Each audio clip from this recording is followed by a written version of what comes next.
can tell it's spring. We have a full house and the room is warm. I just turned down the temp a bit. Should that help, you think, Christina? Sure, we'll give it a try. Hopefully that will make it cooler. Otherwise, make yourself comfortable. We know when we're having someone really important come to talk because everyone dresses up in their suits and their nice dresses, and that means that we're extra warm. Otherwise, now you know, just wear your tank tops and bring your little fans.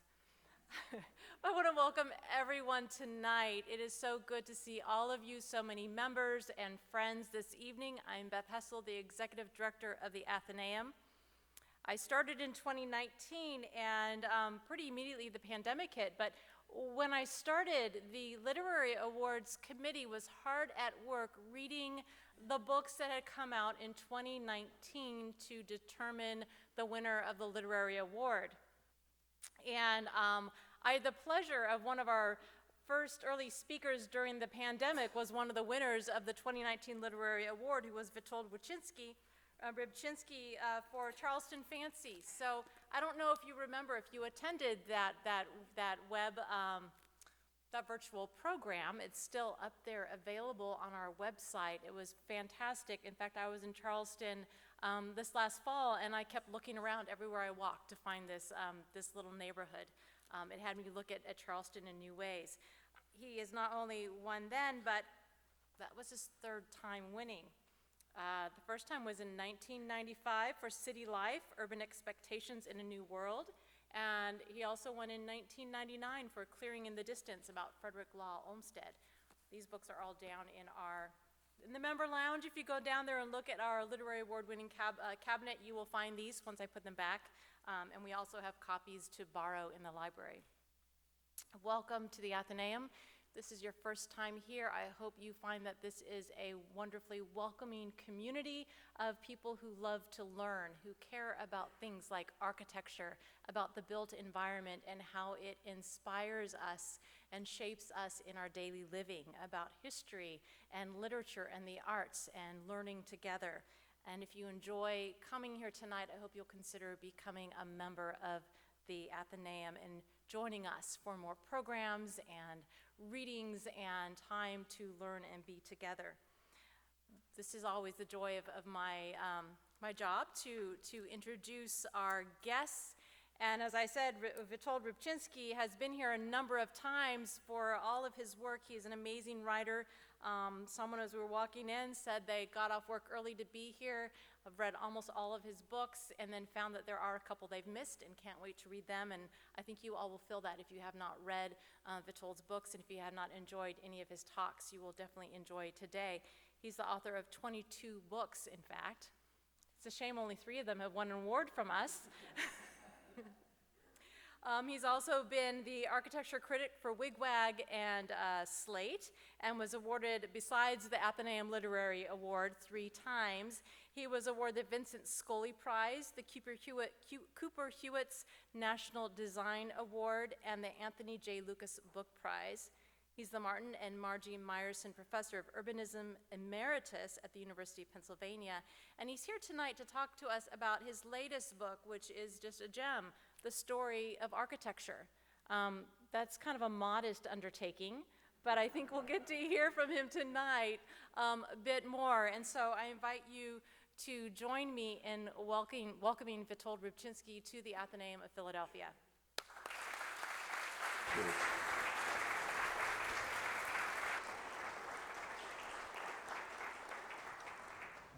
It is an immodest book, and it's not a book you can talk about in 45 minutes. So, but this is a theme that emerges from this book that I'm going to talk about this evening. I was a student of architecture in the 1960s, and of course we didn't study ornament. We didn't think that ornament was a crime, as Adolf Loos said, but we did. It was like bustles or horse and carriage. It was something from another time that we really didn't need to worry about. It wasn't really part of architecture. Although we studied history very intensively, despite the fact that it was a very modernist program, but we had a kind of leftover from the previous ages of architecture. We studied history, but we glossed over the ornament. The ornament was, we looked at the planning and the massing of the buildings and the functioning of the buildings, but the ornament was sort of there, but we kind of didn't talk about it very much. Our professors didn't sort of point us to it. And I remember the first time I went to Chicago, I sought out Louis Sullivan's Carson Peary Scott store because it was one of the great early modern buildings. He was considered a pioneer of modernism, and it has this grid of Chicago windows above the main floor. But I was shocked because the display windows which surround the building at sidewalk level were all covered in plant life. It was in cast iron, but it was all decorated with plants, and as you will see later, Sullivan was a wonderful designer of things like that. And I remember thinking, this is kind of weird. This isn't, what's it doing here? He's supposed to be a pioneer of modernism, and he's got all these ivy things and flowers and stuff around the windows. And I wasn't smart enough to sort of understand it and go further. So I kind of pushed it out of my mind because it didn't really fit. It was kind of, and I'd never read about it. I'd seen lots of pictures of this building. Nobody talked about what happened around the shop windows. Adolf Loos was a Viennese architect, and we don't want to put all this on. He had a troubled enough life as it is, so we won't blame him for anything, but he was very influential, and indeed it was a good excuse. I mean, today we would see ornament as fascist, or we would find some other reason, but it's a good excuse to push ornament off the table. It was just because if it's a crime, you don't really want to deal with it. So what I want to talk about is what I learned, or what's one of the things that struck me writing this book, and there were several sort of themes that, the story goes from essentially the Stone Age till today, so it looks at the whole thing. And what I found was ornament really plays a central role. I mean, it would be exaggerated to say that architecture is about ornament, but in some ways the story of architecture is the story of changing ornament. Because construction doesn't change radically. At moments it does, and new materials come in, or the Romans figure out how to do domes and bolts and things. But most of the time they're working in masonry and the same materials that the Egyptians used, that the people used in the Middle Ages. So, but the ornament changes radically. So what I would like to present as an argument is that, first of all, that ornament is not a frill. The easiest way to get rid of ornament, unless you think it's a crime, which of course nobody wants to do that, but it's a frill. It's something unnecessary. It's like a little extra thing that really doesn't play much role in architecture, so we don't have to worry about getting rid of it. And what I like to present is the fact that, in fact, ornament has specific functions, 5 of them, that I could, maybe more, but the 5 that I would like to focus on. And that makes it quite important. It's doing 5 things. It's not just dressing things up. It's not just like, you know, a flower in your buttonhole, if anybody wears that anymore. I don't think they do. So the first one is modulation of surfaces. Buildings inevitably have large amounts of blank walls. And if you're designing a building, you're designing the windows, then that's fine because you can organize them. They can be different shapes, they can have rhythms, but inevitably you have walls that have nothing on them. And ornament is a way of dealing with these surfaces to create something more interesting. This is a mosque in Isfahan from the 17th century. And it's a rather simple, this is the entrance to the mosque. It's very simple. It's just 3 walls, and there's not much going on, you would say. But there's a lot going on. And what's going on is ornament. And it's this beautiful tile work that the Persians developed. And I'm not an expert in Persian architecture, which is one of the foundation architectures of the world. They had invented things like pointed arches long before the Europeans, the Gothic movement happened. But you can see it's a very different it's an architecture of surfaces, and it's either a collection of Persian rugs, or the rugs were copies of Persian buildings. I'm not an expert enough to tell you which came first. But it has, obviously, the ornament is here, in a sense, is the architecture. And the Persians were one of the few civilizations, many civilizations built domes. But they were one of the few who actually ornamented the outside of the dome. We always built domes, but we never bothered doing anything on the outside. It was roofing material, it was copper, it was whatever it needed to be, but it wasn't a decorative thing. Whereas Persian domes are beautiful because they're decorated in blue or gold tile, and they sparkle with the sun. I mean, they're just an incredible thing. The Venetians, of course, were influenced, well, actually by everybody, because they were traders, so all the civilizations of the Mediterranean influenced them, but they certainly were influenced by Persians and the Byzantines. But look at this wall. Imagine this wall is whitewashed. So the building changes completely. It just becomes something, it's interesting, but mostly it's interesting because of this arcade with the beautiful patterns. But the upper part would be kind of banal. And actually, this is the elevation that faces the piazzetta, but the elevation that faces the canal, the wallpaper, because that's really what this is very important because the windows are completely random. They're a little bit random here. If you notice, the upper ones are not actually spaced perfectly. We don't really understand why that is, whether they were doing it on purpose just to do it, or they didn't make mistakes. They were much too skillful for that. But there's this idea that this is like a wallpaper which allows you great freedom then in organizing things. And of course, if you go to and look at the Doge's palace, that wallpaper is what you really remember. That's what's so beautiful and attractive about it, particularly as you get close, and I'll talk about that later. This is a building at Rice University, which was designed by Ralph Adams Cram, who laid out the university and established the pattern.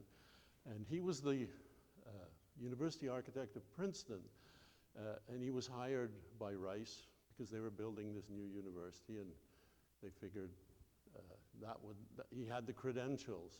But when he went to Houston, he realized that putting collegiate Gothic, which is really what they expected, in the middle of South Texas just made no sense. It would look silly. Plus, it was a very hot climate. I mean, brutally hot before air conditioning, and it really required very different sorts of buildings. And but he was an expert in Gothic, and he loved Gothic, collegiate Gothic, because it allowed him to design many kinds of buildings.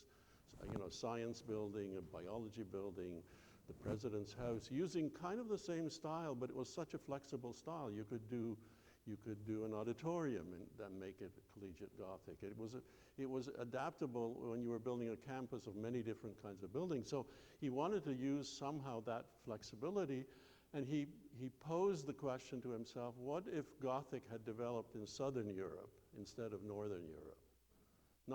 It was not by the Germans, but by the Italians and the Byzantines. And so he took all these bits and pieces of Southern European architecture, Byzantine architecture, and created this make-believe architecture, because it's not a historical style. It's a completely invented style. The bits and pieces are historical. But if you look at it, there's an awful lot of ornament. There's brick patterns, there's colored tiles, there's this limestone and brick alternating. I mean, again, if you try to imagine this as solid brick, it changes completely. It loses its character. I wanted to show you this recent building by Alan Greenberg, where he was hired to build an opera house, a student opera house for part of the music school. And he picked up many of these themes from Cram's architecture. And he's written that it's an opera house. It's not, it's not a biology lab. It's not that opera isn't serious, but opera is as a kind of fantasy world compared to most university buildings, and he wanted to give it that feeling. And by using different pattern brick, by using taking many of the themes that Cram had introduced earlier in other buildings. These first two functions were first spelled out by John Summerson, the British historian, and the second one he never could figure out quite a word for it, but it's ornament as if it were as if one thing were actually something else, and what he meant was a lot of ornament is a solid material like stone or wrought iron, but it's pretending to be something else. And for a reason that is difficult to explain, we like that. There's something, I don't know exactly what it is. There's something fascinating about the fact, even a marble sculpture, that it looks like flesh, but it's marble. And if you touch it, it's solid, but yet it looks, if it's Bernini, it looks plump, and it looks like a woman, and yet it's not. It's a piece of marble. And there's some of that in this kind of architecture. The Egyptians were one of the first to figure that out, and so you have this, they basically established the idea of a column which has something at the top that supports, and then a base that spreads the weight on the bottom. And they had this idea of plant life as again, somehow at the point where all the weight is coming down on the column, you've got a plant. Yeah, it's again hard to explain, but there's something about it clearly that resonates, because for the next 1,000 years we're doing that, a lot more than 1,000. And so then you have the Greek and Roman columns where that gets more elaborate. And even caryatids, which the Egyptians also had. They had pilasters and columns in human forms. And it's a kind of decoration that is pretending to be something. The closest I can get is trompe-l'œil, which is when you're looking at a door that's painted and it's not three-dimensional because it's painted, and yet it looks three-dimensional. And there's something childishly, I suppose, alluring about that. Or we'll look at some bas-relief sculptures. A bas-relief sculpture is this thick, and yet, some of St. Gaudens is just barely an inch thick, and yet it looks like something three-dimensional. And again, why is that fascinating? I'm not sure, but it is. It touches us in some way. The Byzantines went even further. There was this place, an island, where they developed this technique of carving marble sort of underneath, so it actually looked like lace. And I'm not sure of the technique, but in Hagia Sophia you have all these beautiful capitals. You can sort of see that it's almost ionic, that capital, but it's really has this quality which is even more delicate than a plant, because lace can't support, of course, anything. We see this in the Art Nouveau buildings, where everything is pretending to be something else. So the wallpaper looks like plants, and especially plant life, and the balustrade is metal, but it has this feeling of something organic, and the column is sort of like an Egyptian column, except by now it's cast iron or wrought iron, so it can be very thin, and then it's got this sort of plant thing at the top. Sullivan was a master of Art Nouveau, and this is a building, it's actually a department store in Louisiana, and Sullivan is the man who said form ever follows function. It's another one of those modernist mottos in a way that's kind of passed down. That's another lecture, why it's not true. But but he believed it here because this was a department store, so he had that 3 bays, very wide, so because you've got aisles and tables and displays. And the story was that when he finished that, it's form follows function, 3 bays, but it was really kind of awful looking. It's sort of horizontal and it's not very interesting. And so he added these totally non-functional and yet crucial elements in terms of the architecture, which divide the bays and are very decorated, and they're sort of like some sort of weird Jack and the Beanstalk plant that somehow suddenly, and look how beautiful the top is. They're probably glazed terracotta or something like that. The owner of this department store was a Dutch descendant, and he was very proud of that. And so that blue and that tile work is sort of supposed to represent Delft tiles or something like that, to kind of give that connection.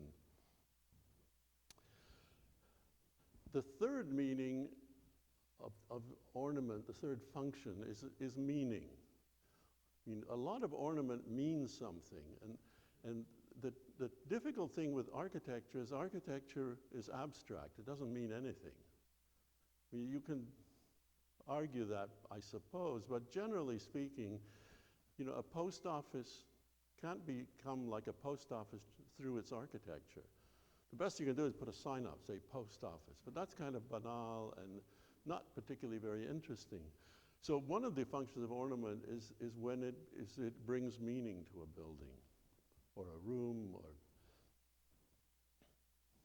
and that starts with the Egyptians. So the ornament of these columns is hieroglyphics, and they're all about Ramses. This is his funerary building, and they're telling you stories about Ramses and his accomplishments and his reign and so on. So it also decorates the column. It makes it interesting to look at, but it actually tells you something important in terms of the building. The Greeks, of course, the metopes and the pediment full of sculpture was not simply arbitrary figures. It was telling the story of this building. The Parthenon is a kind of war memorial because the Persians had destroyed the previous temple, and this was rebuilt using some of the materials from the destroyed temple, but it was very much a war memorial. And so you've got the metopes, which have warriors and various things, and then there's also a frieze. So it's ornamental because it embellishes the building, but it's also very much related to what this building is.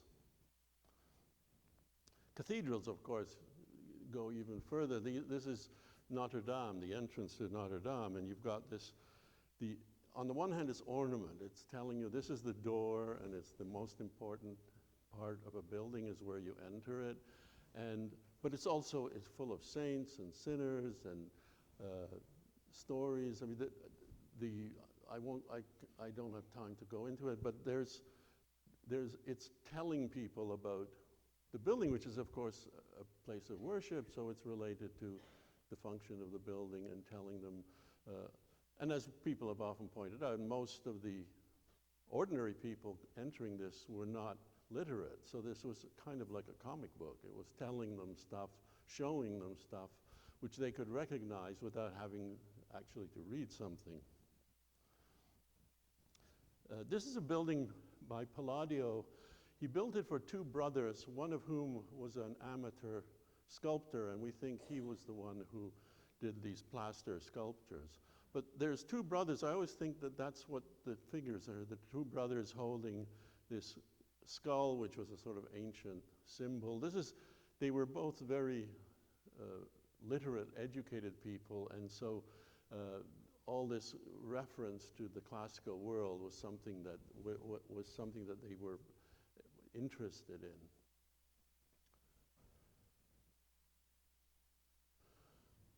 It doesn't stop there. This is Paul Kray. I'm a big Paul Kray fan, so there'll be a few of those. This is the Folger Library. It's a Shakespearean library. So it's basically just a box full of old books, and it has a reading room. It also has a Elizabethan theater on one wing. But so how do you tell people what this is? And so what Cray does is he works with an artist to create these decorative panels, each of which is a scene from a Shakespearean play. So this is, what is it, Henry IV, Part 1? There's Falstaff, and they're all like that. So if you're walking down the street, you know what's in there, not because you know that the Folger Library was very famous. I mean, the first folio is there, and so it's not that just to tell you, it's that it kind of expresses and it reminds you of Shakespeare, and you say, oh, I remember that, I saw that play, or something like that. And of course it makes the building more interesting because it's basically, I mean, it's a high security building. All that stuff is very precious that's in there. So you've got these windows, but you can't really go in there. There's all this grill work. He's trying to just give you something to the passerby, but it has to do with the building, and it's decorative, and of course it decorates the walls. So many of the examples of ornament do more than one thing. It's not just that this is this kind or this kind. They often overlap and they have several functions.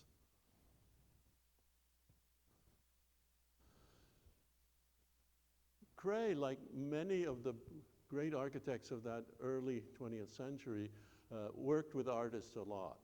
And they were artists, they were not employees, but they were regular. They had a team of artists that he worked with. And I'll show you other architects doing the same thing. And here he's doing the Federal Reserve building, in my opinion, the most televised building of all in this country, because every time the Fed says something, they show you Cray's front. And this is a very serious building. It's not like the Folger Library. And yet he wants to tell you it's on the mall, but it's not just another office building, it's a federal building.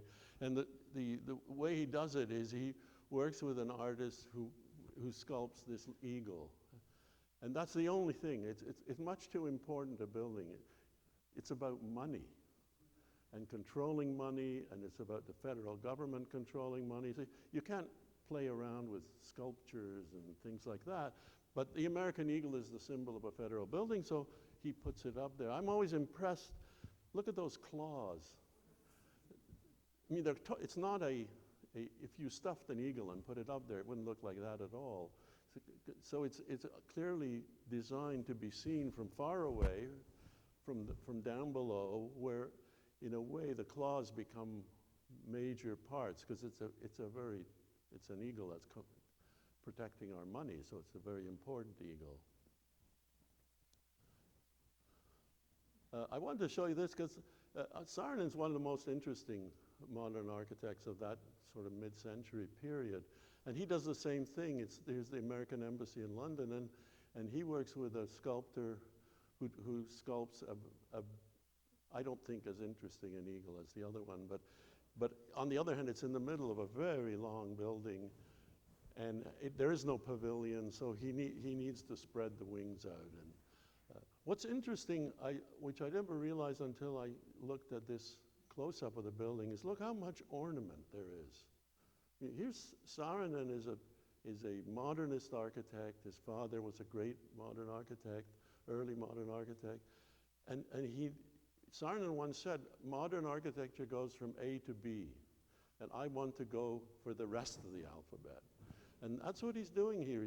He's introducing ornament kind of tentatively, but he's a modernist, so the ornament is kind of separated from the building.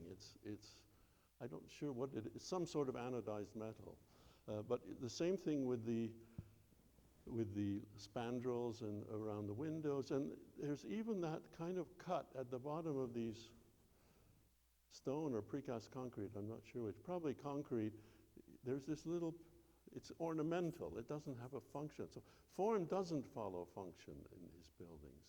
I mean, that's why he's such an interesting architect. it's a tragedy, of course, that he died relatively young. So while he was a very busy architect, it would still, you would have loved to see what he would have done in sort of full maturity. Oops.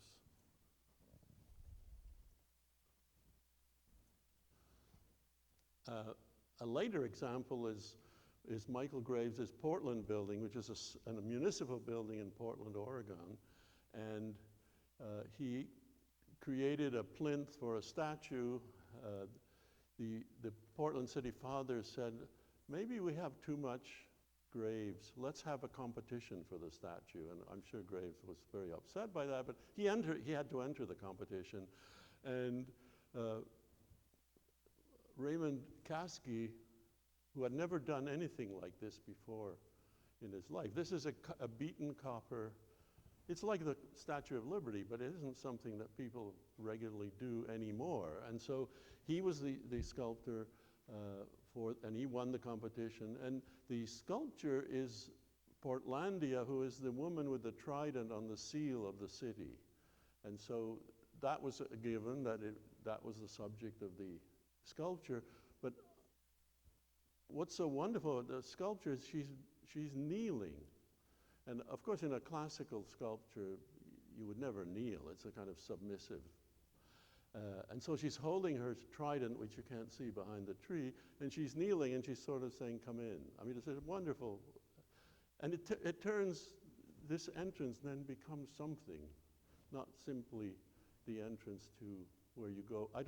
I'm not sure what sort of, whether you pay taxes there or whatever it is you do there, but it turns it into something else. And there was a whole little ceremony where they brought her down up the river and through the streets and everyone. It was a big event in Portland.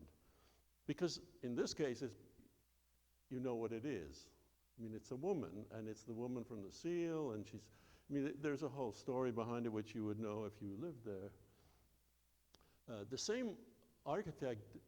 same sculptor worked with Tom Beebe on the Harold Washington Library in Chicago, and here's another bird in the center of the building, but it's an owl because it's a library, and the owl is holding a book, and so there's this whole, and of course it's a rather big building, so he's kind of expanded the bird by having all these acroteria and various sort of foliage elements, palm leaves and other things to make her look bigger. The fourth function of ornament is kind of dopey, but it gives you something to look at. I mean, it's kind of like, forget the meaning, but it's like you get close to a building, what do you see is the question. So the limitation of modern architecture was always that it was really good at making the big gestures. I mean, this is, you have different opinions about it, but it's a very dramatic building, and especially in Portland, and when you come across it, but you get close, and what do you see? I mean, bolts and hardware and caulking, and that's what you see when you walk up to a modern building. So it's not very interesting. The form might be terrific, and then you get close and there's nothing there. So ornament was a way of dealing with giving you something to look at when you got close. And I wanted to give an example of that. This is Bertram Goodhue, in my opinion, one of the really great early 20th century architects. And this is the National Academy of Sciences in DC. It's on the Mall, actually next to the Fed building. And Goodhue was not a classicist, but they insisted that this building had to be classical because it faces the Lincoln Memorial, which had just been finished at that time. And he wasn't terribly keen on that, but he had to do it. There was no choice. The Fine Arts Commission had to approve the building, and they said it's got to be classical. And so he invented this kind of weird classicism, which was partly based on, he called it Alexandrian. He had been on trips in the Middle East, and I mean, there's no columns. They wanted him to put columns on. He drew the line there. Said, I don't want to put columns on. But the spacing of those, what kind of like fat pilasters between the windows, and it's a symmetrical building. It has a kind of attic story, so it has a lot of classical elements. Certainly, it was enough to satisfy the Fine Arts Commission. But what's interesting is when you get close to the building, for instance, the entrance is in the middle where you expect it to be, but it has details. And then when you get really close, you get to the doors. These are actually sliding doors. They slide into pockets. And then the locked doors are behind them. So during the day, those doors disappear, and then at night, or when the building isn't open to the public, they're closed. So there's the doors, particularly when you get sort of 3 feet from the building, you look at the doors, because the doors are really interesting. They have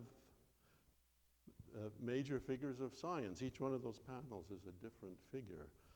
This is Lee Lowry, who was a famous public sculptor. There was this whole profession of artists who worked with architects on buildings, or sometimes memorials, monuments.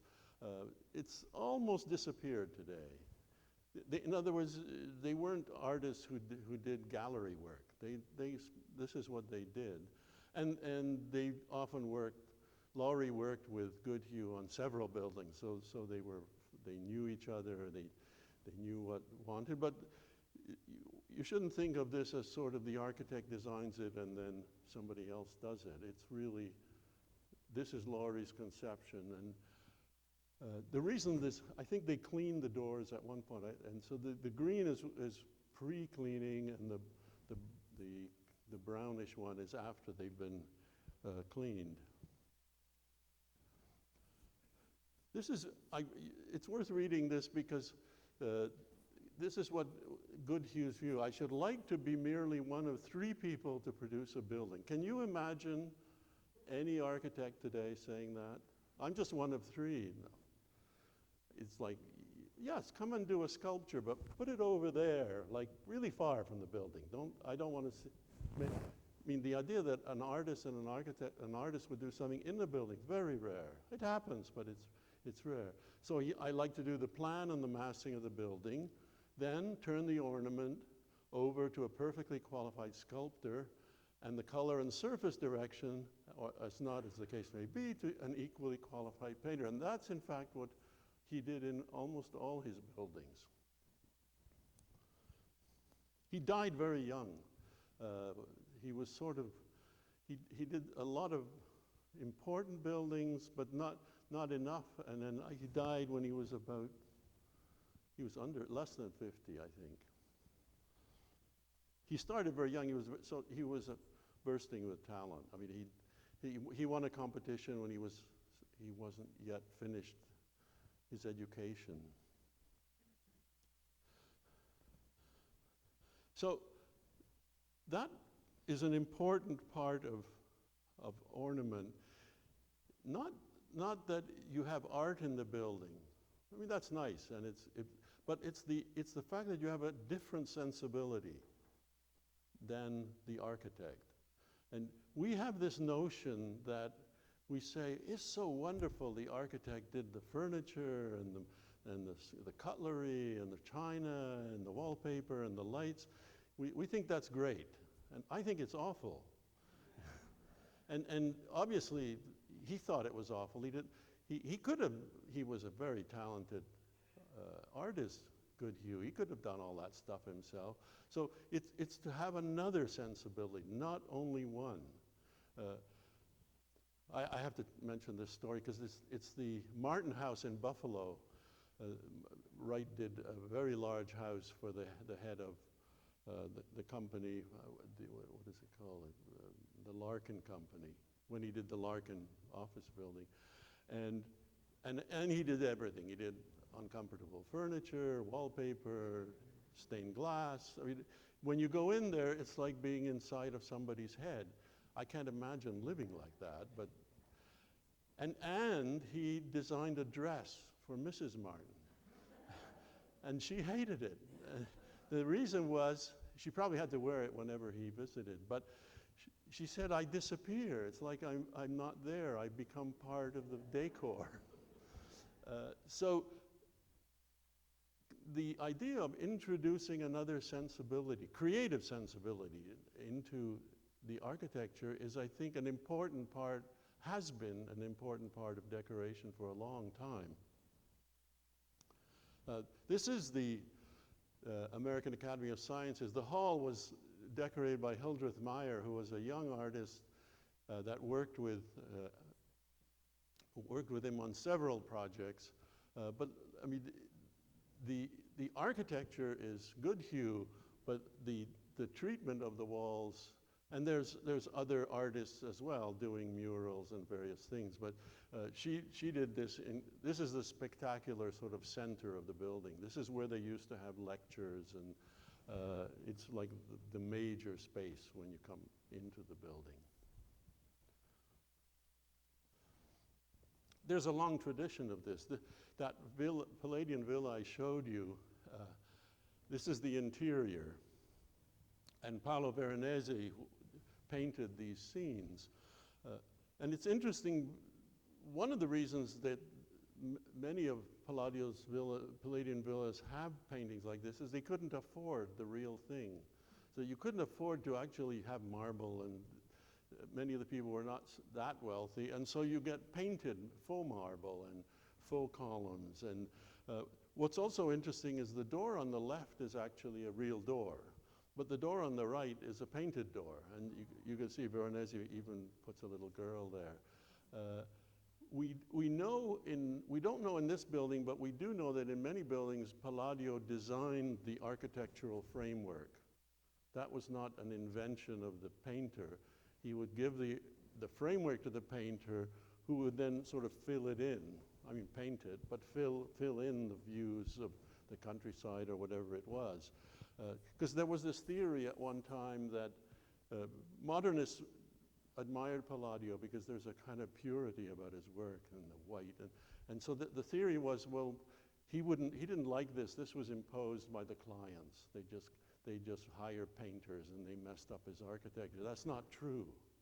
I mean, this was part of, he worked with different artists and different projects, but this was an integral part of the architecture. And again, especially with the little girl, it's probably not Palladio's idea, and we don't have any sense that he was a jokey sort of, looks like a severe person in the paintings. So it enriches the architecture. Here's the Boston Public Library. Again, try to imagine that wall just white. It sort of, and here the painting enlivens the wall. It creates the entrance to an important space, and it's related to the function of the library, the genius of enlightenment and muses and so on. But it's a very beautiful room because of that decoration, which, I mean, it's art and it's decoration. The two kind of overlap when you're looking at this kind of work. Raymond Hood designed the RCA building, the main building of Rockefeller Center, which I still think is one of the great skyscrapers of New York City. It's 1932, and yet it hasn't been bettered, I think, since. So a very modern building. I mean, it's modern because it requires elevators and all the technology that only existed in the modern age. But at the entrance of the building, he's working again with the same artist that Goodhue, Lee Laurie, and he creates this kind of wisdom, a voice from the clouds, and there's a quote you can read there. And then down below, I think it's some sort of colored glazing. I'm not sure what the actual material is. So when you look up, you're looking at a not very exciting modern building. I mean, it's not very exciting because it is modern. It's just repetition of floors. In a sense, it is form follows function. It's not full of sculptures or anything. it's just an office building. I mean, this is a commercial office building. It was built by the Rockefellers, but they were built it to make money. It wasn't a gift. And yet, look what happens at the bottom. So it's so interesting that someone like Hood is still able to sort of be modern and not modern at the same time, to say an entrance, you need more at the entrance than just a hole, which is kind of what you usually get. And then, and so you get this spectacular thing. And of course, Rockefeller Center is full of this. I mean, the whole building has, there's a kind of art agenda that was very much the result of the Rockefellers being the main funders of that building. I just wanted to show you the Radio City side, because this is Hildred Meyer also. Whoops. She did these roundels, which are glazed metal, I think. And they represent music, dance, song, and so on. And again, here there's meaning, because this is this Radio City Music Hall. It also, music hall doesn't have windows, so you're stuck with this huge piece of blank wall facing whatever this is, which avenue it is. And so these things also become decorations along it. And then you look closer, and it's lit up at night, and then you see what it actually is. So I mentioned earlier that these things have different functions, but sometimes they overlap. So the same thing can be both. It can have meaning, it can be something to look at, it can bring in an artistic sensibility. And I wanted to show you this, one of my favorite buildings, the Nix Federal Building, which is basically a federal courthouse and a post office. And look at those bas-reliefs where you enter the post office. It's the cowboy picking up his mail and the mailman depositing it. So it's both, it's a thin bas-relief, so it's got that funny thing of, it looks like a sculpture, but you know it's not really a sculpture. If you look sideways, it's just that thick. It's dressing it up. It gives you something to look at when you walk by this building on the street. There's a federal courthouse on the other side of Market Street, which has nothing to look at. Courthouses need blank walls for security, but all it has is, I forget if it's brick or stone. It's brick? Yeah, I mean, it's just ugly. Here's the major street of a major city, and you've just got brick. So this also has, I think, that function, apart from the funny connection to the actual function of being, because on the courthouse side, there are these extremely muscular men and women. I'm not sure what they have to do with the courthouse. So they must be symbolic of some kind of law. And I want to finish off with a Paul Cray building.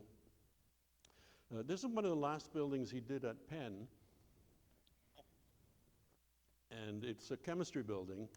And you can see it's not a classical building. Cray was a devoted classicist, but you can see that here he's sort of going along with the fashion. And the fashion is for the international style, so he's got ribbon windows. And there's a kind of, the bottom is a little more elaborate, so there's a sense that you have a base, which a dyed-in-the-wool modernist wouldn't have done that, but he's still enough of a classicist that he's kind of organized. But essentially, it's a very modern building. He was dead, this is 1940, and I think just when the war broke out, so he was dead within a year or two of this. He died relatively young. He wasn't a well man. But it's a very nice, it's a modest building, not very big, it's not in an important place. And it has an entrance which is very small. I mean, this is the front door of the building.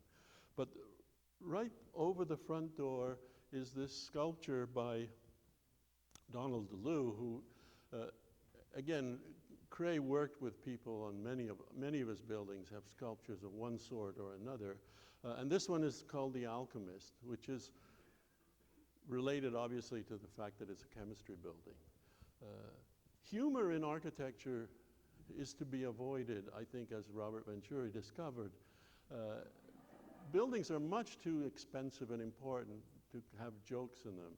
And this is, I think, it's Craig's way of sort of very modestly introducing humor, but doing it in such a way that it doesn't sort of throw everything off. And of course it does, it marks the entrance. You don't have to write chemistry building or anything like that. It tells you that this is a more important entrance to the building. It's a modern building. It's a 1940, and so he can't sort of start putting columns and pilasters and things on it. But he puts this thing on which is, I think it's quite wonderful, and it connects you to the past too, because buildings traditionally had something like this, some sort of figure or... I just want to finish off here. This was a definition for many people of architecture, the masterly, correct, and magnificent play of masses brought together in light. And really, it's a description of his architecture. It's not actually a description of capital A architecture. So I think it needs to be modified because the first part is absolutely true. It is about masses brought together in light. But these masses are not just abstract shapes. They have meaning, they have visual play, they have artistic sensibility, and all those things ultimately play a role in successful architecture. Thank you.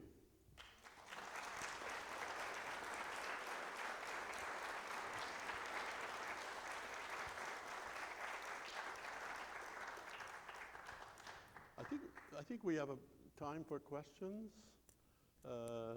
If there, yes?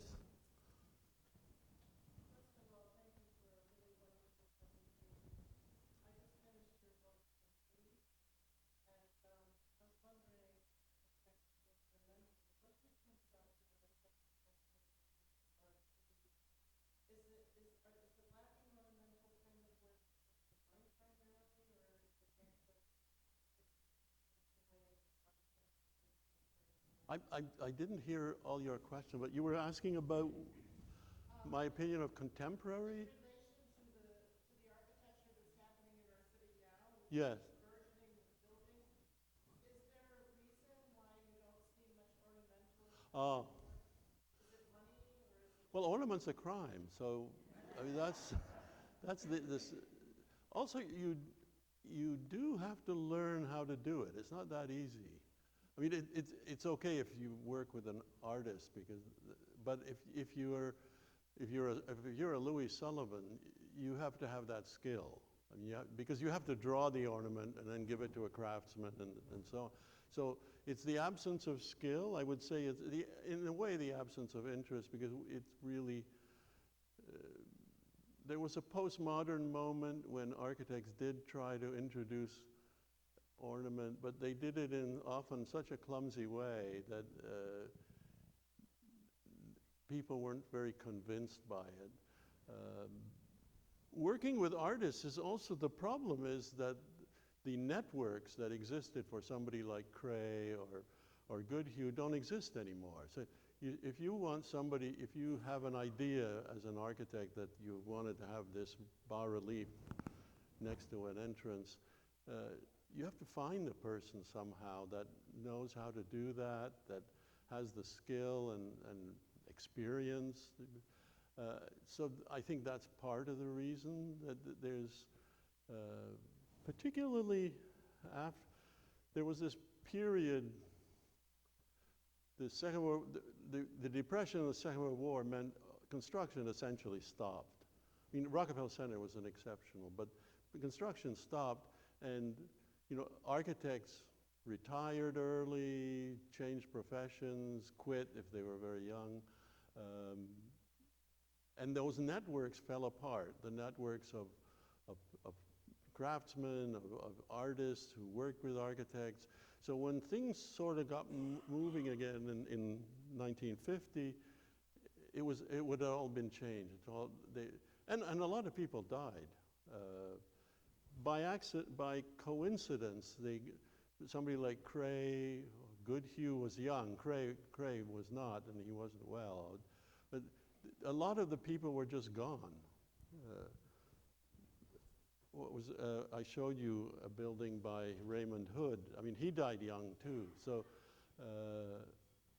today everybody lives forever. So architects don't have this problem, but certainly in the 50s it was a problem. People just died, and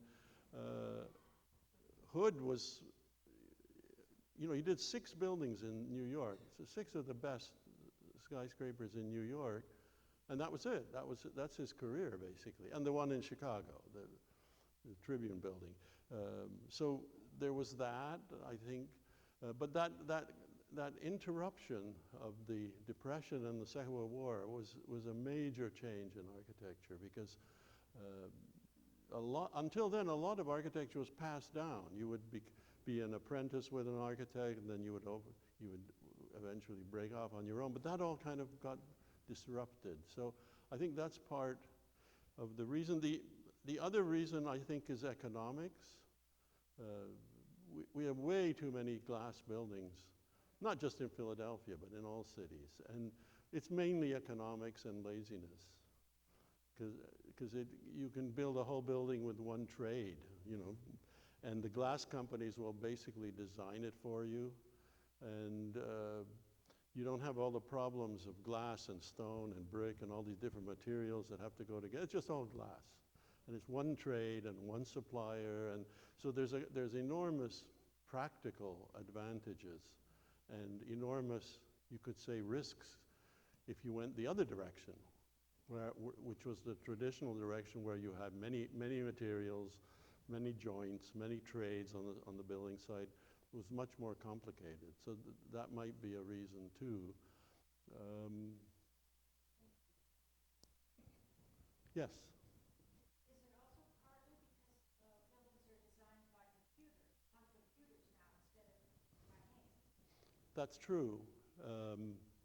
Certainly I'm not sure. I'm of a generation that never learned how to design on a computer, so I'm not really knowledgeable about it, but I suspect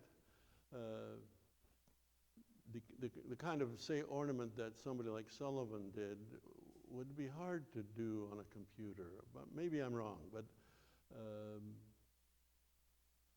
of course the main thing is training. You really need to be trained to do that, say, Sullivan-esque type of ornament, and our schools don't do that at all anymore. So I think the fact that ornament dropped out of the vocabulary had a lot to do with it. It was simply seen as, certainly when I think back on when I was a young architect learning, it was just old-fashioned and not something that you would worry about.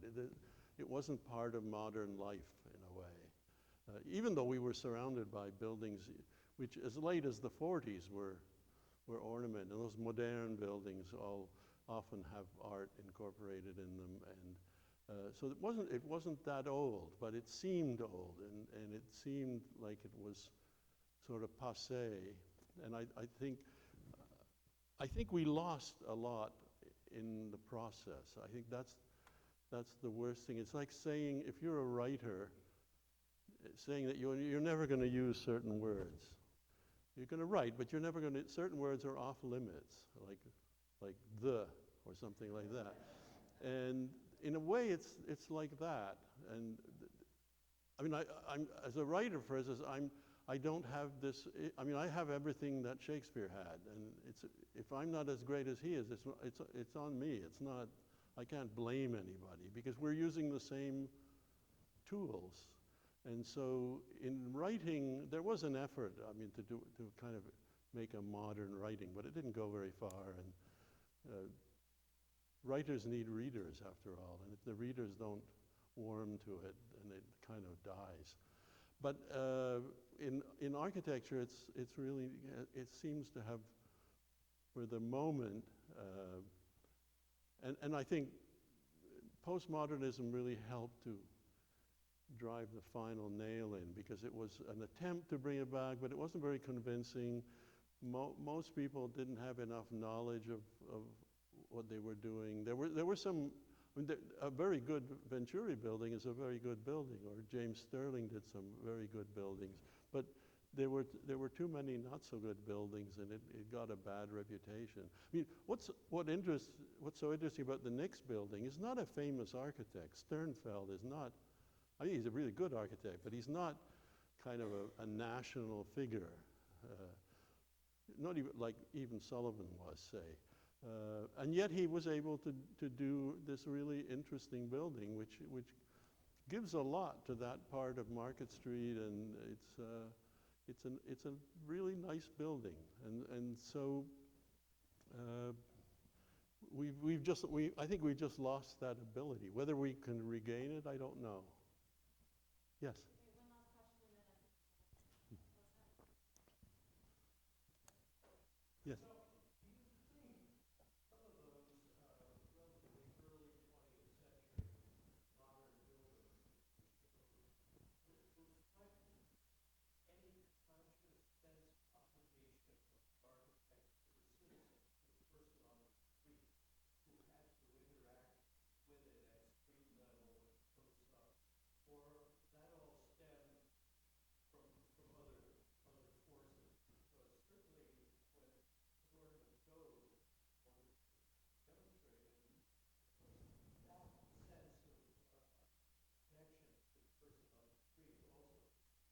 No, I think that was conscious. Yes. No, I do think that was conscious. For instance, Goodhue did this fantastic state capitol in Nebraska, and the artist that he worked with, he had a dome at the top, a tower, a dome, and on top of the dome is the sower, is a figure called the sower, and it's a person sowing seed. You know, it's in the middle of the prairie. It's the Midwest, and that was his idea. It wasn't sort of an imposition of, because Cray entered the competition for that building, and he had a buffalo, and that was the competition that Goodhue actually won. So I think there was a real sense of connection with. They hadn't broken the connection with the past. But if you look at that, even the Folger, that's a modern building. It's not a building that's really a revival of anything. But at the same time, I think they had a connection to history that they felt. When they traveled and looked at old buildings, I think they had lessons there that they could use. Because Goodhue traveled the Middle East on horseback mostly, but the dome, for instance, in Nebraska is basically a Persian dome because it's covered in gold and blue, and obviously it's something that he'd seen there and that he thought would be interesting to do. Even though the building is certainly not a historicist building, but it has. I encourage people to look at it. It's a combination. He worked with, I'm blanking on his name now. There's a lot of sculptural figures. And of course, in the Baroque, if you had a sculptural figure, you made a niche and you stuck the saint or whoever it was in it. Whereas in Goodhue's building, the sculptures sort of merge with the architecture. They kind of come out of they kind of, it's as if they melt into the architecture. They're part of the architecture. They're not sort of seen as separate things. So very integrated with the architecture in a very interesting way. I mean, not a historicist way at all. It's a kind of an original way of doing it. And of course, it was a state capital, so it was appropriate. That was what you would want in a building like that.